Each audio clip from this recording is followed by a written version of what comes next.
Hello दोस्तों, मैं राहुल और आपका हमारे चैनल पर बहुत बहुत स्वागत है। दोस्तों, आज हम आप लोगों के लिए कन्यादान की एक स्टोरी लेकर आए हैं। तो चलिए शुरू करते हैं। राम राव जी के दो बच्चे थे, रूही और पवन। पवन बड़ा था और रूही छोटी थी। दोनों ही पढ़ाई में बहुत होशियार थे। राम राव और रूही की माँ लता रूही को लेकर बहुत चिंतित थी, क्योंकि रूही ने अपनी शिक्षा पूरी कर ली थी। अब उसके लिए एक बेहतर रिश्ता खोजना था। एक दिन उनके करीबी रिश्तेदार का बेटा दीपक शादी में रूही का हाथ मांगने के लिए आया। दीपक को सभी पसंद करते थे। वह दिखने में अच्छा था और एक अच्छी कंपनी में काम करता था। दीपक के परिवार को भी रूही पसंद थी। फिर इन सब के बाद शादी की तारीख तय हो गई और पवन के भैया और राम राव शादी की सारी तैयारियां कर रहे थे। क्योंकि शादी नज़दीक थी, सारी तैयारियां हो गई।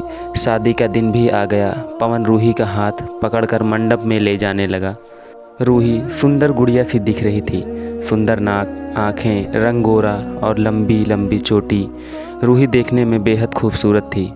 पवन रूही को मंडप में ले आया और पंडित ने रूही को कन्यादान के लिए हाथ आगे बढ़ाने के लिए कहा और उसका हाथ कांपने लगा। जिस पिता ने इस हाथ को पकड़कर दुनिया में चलना सिखाया, वही आज उसका हाथ किसी और पुरुष के हाथ में देने जा रहा था।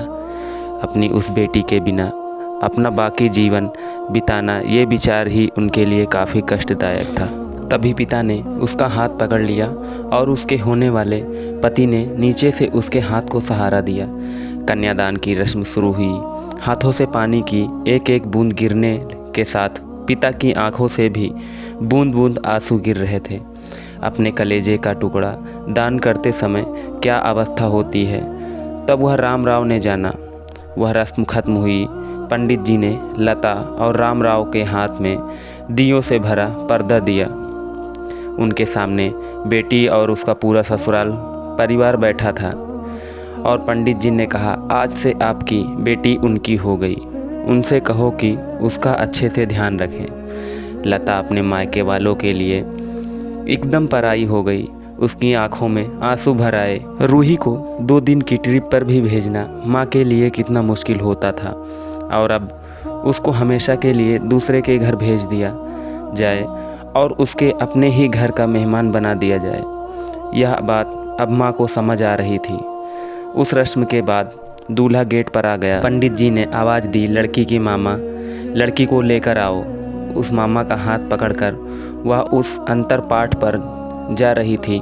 सुबह उठकर एक साथ नाश्ता, फिर मस्ती, फिर मामी के हाथ का खाना, और रात में मामा के गोद में सिर रखकर सोने वाली भांजी आज उस मामा को दूसरे के हाथ सौंपनी होगी।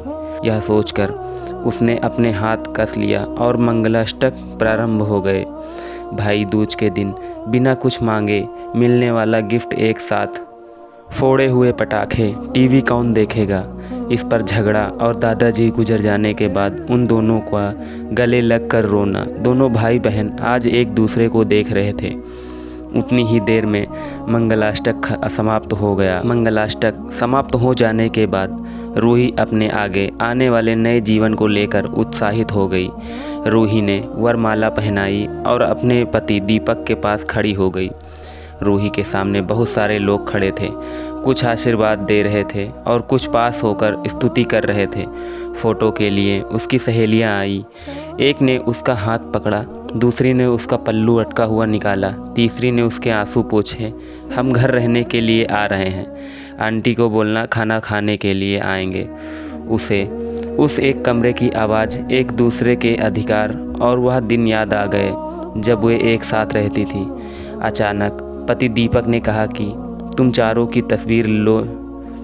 मैं साइड में खड़ा हो जाता हूँ और वहाँ चारों चेहरे हंसे। खाने की कतार में आज रूही माँ पापा से दूर दूसरे लोग के साथ बैठी थी। खाना खाने के बाद पंडित जी ने गौरी हार की पूजा करने के लिए बुलाया। रूही ने वहाँ मन से पूजा की। माँ ने रूही की झोली भर दी और अनीता आंटी ने कहा कि आप पीछे मुड़ के मत देखना। रूही अचानक चौंक गई।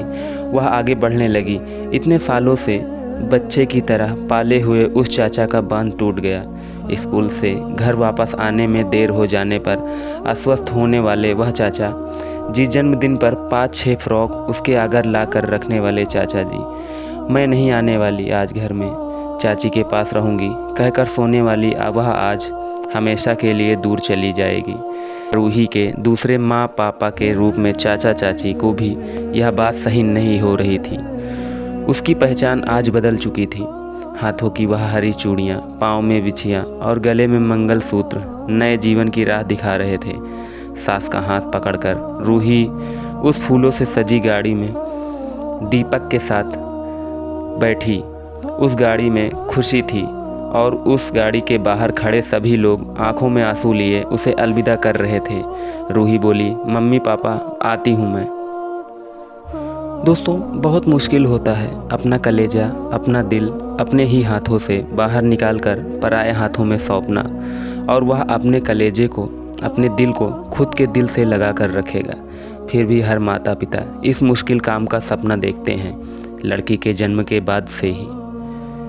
तो दोस्तों, आशा करते हैं ये कहानी आपको पसंद आई होगी। अगर कहानी पसंद आई है तो एक लाइक और इस वीडियो को शेयर करें और हमारे चैनल को सब्सक्राइब करना ना भूलें। धन्यवाद।